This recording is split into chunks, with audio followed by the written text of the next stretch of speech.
Hi, welcome to part 2 of our series on pediatric cataract surgery. I'm going to answer a few more questions on this topic in this video today. How often will the glass powers change as my child grows? Yes, so the follow-up is something which is extremely important once we do a cataract surgery. Now, when the child is operated for cataract and in case a lens is not implanted inside the eye, the child is going to have very high powers in the beginning, which is normal for their eye.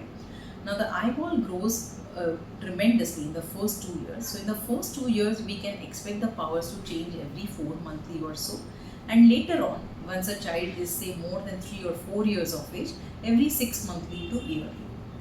Can you explain the care that needs to be taken after surgery? Yes. So basically, a lot of work actually needs to be done after the surgery. The caretakers need to be very diligent in putting the eye drops for the first month or so. The eye drops are in slightly more dosages in the first week after the surgery, because the inflammation or the reaction that the children's eyes throw is sometimes very intense. So to keep that under control, the eye drops need to be put very well.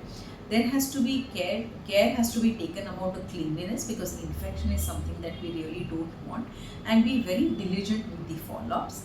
In case of any red flags of having a red eye or swelling or something which you have not noticed before, don't delay the appointment, just seek immediate care. Can cataract come back after surgery? Uh, Normally, it's not a cataract, but as I said earlier, sometimes a child's eye reacts very intensely after a cataract surgery.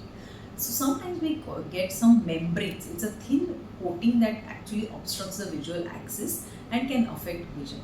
But this is not the norm nowadays. With the improved techniques of surgery, the incidence of this happening has reduced very significantly. If you have any more comments and more questions on this topic, feel free to get in touch with us.